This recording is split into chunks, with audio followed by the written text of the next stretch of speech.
Hi everyone, welcome to this week's Halton Hills housing update. So another horrible week for sales, a really high week for new listings. So we all know what this is gonna look like.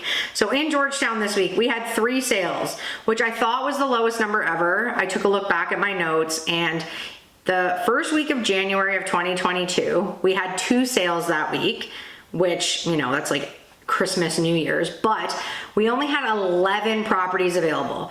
So 2 sales with 11 properties available. We had 3 sales this week and like 120 some odd properties available.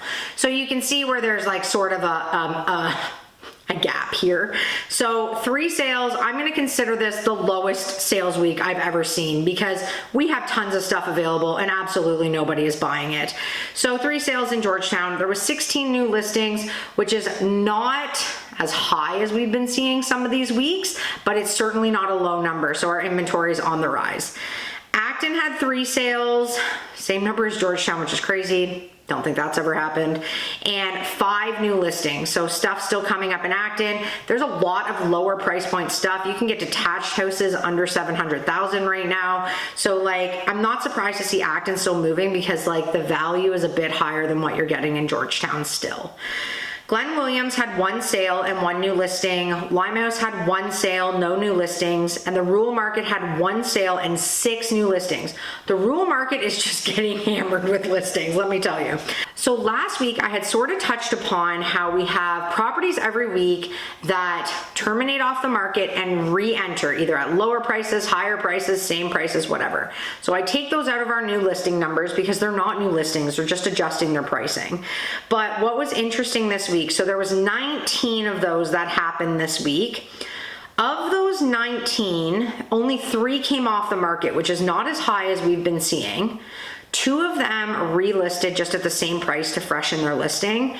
But what's really notable is 14 properties last week terminated off the market and relisted at a lower price. And some of them relisted like hundreds of thousands of dollars less. So we are seeing a huge shift in the market in terms of downward pricing. Another thing we didn't see last week was no one tried to do offer nights and it didn't work and then relist higher. I feel like people are figuring out that offer nights are not really going to be a thing anymore. And so that is just an interesting stat that, you know, when the market's busy, I don't follow things like that because we might have a week where it's like 3 things come off the market, like it's like nothing. But 14 properties coming off and relisting lower is definitely showing like a sign of the times right now. So looking at active inventory, this is it, folks. I thought we'd hit over 200 and we have officially done it. This is the first week in 3.5 years of doing, it's more than 3.5 years. I've been doing this since January of 2020. So since January of 2020, the highest inventory I saw was 193 active listings last July. We are up to 204 active listings in all of Halton Hills.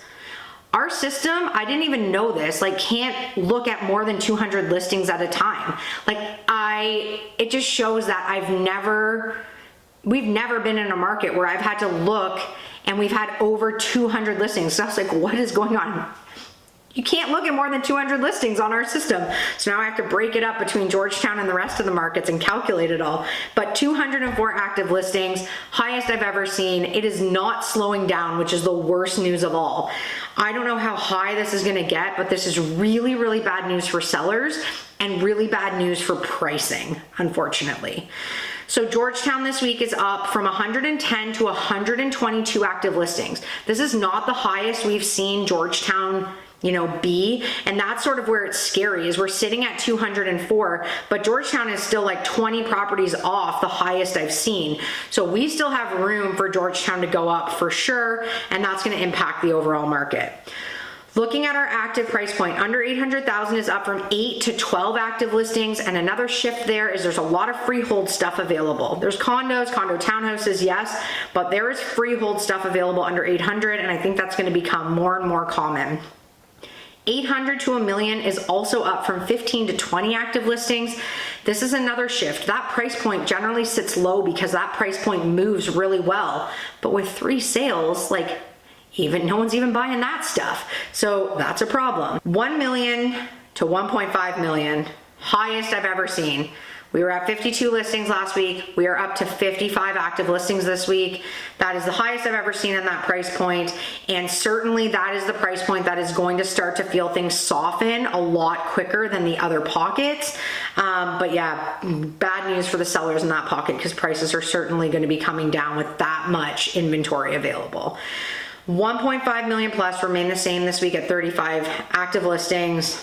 Good luck moving one of those. Like, just the inventory that's been in the 1.5 range has just been sitting. A lot of that stuff is adjusting their pricing downward, but they're still over that 1.5 and just not a lot of buyers willing to spend that much money anymore. So looking at Acton, Acton's up this week to 31 active listings, highest I've ever seen in Acton, and that's up from 29. So not a huge jump, but to see 31 properties available in Acton is pretty crazy. Glen Williams is down slightly from 6 to 5. There's not a lot of stuff available in the Glen, but that's generally the case even when inventory is high. Limehouse is down from 4 to 3 active listings, and the rural market up to 43 active listings from 40.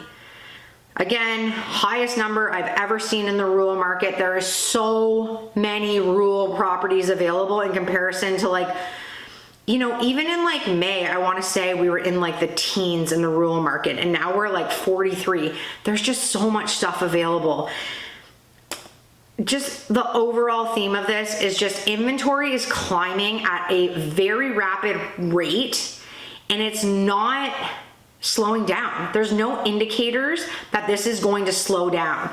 At some point, obviously, we're going to hit the high, but I just like don't know where that's going to fall. And much like last October, November, we started to see a lot of properties just come off the market because it was so bad and there were so few transactions happening that people were just pulling their house off the market because it was just dead.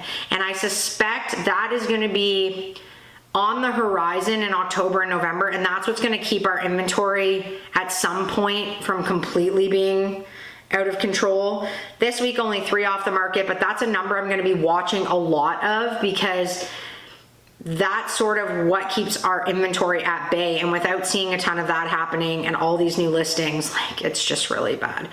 So I think every seller out there needs to adjust expectations and just know that there are quite a few properties on the market and people have to sell.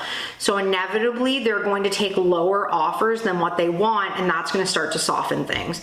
So I'm watching this really closely. Next week I'm going to have September's numbers, and they're going to be horrific. Like, I don't even know if we've sold, like, it's going to be under 40 listings in September, and who knows where the average price is going to be. So I'll be back next Tuesday with those numbers. Have a great week, everyone.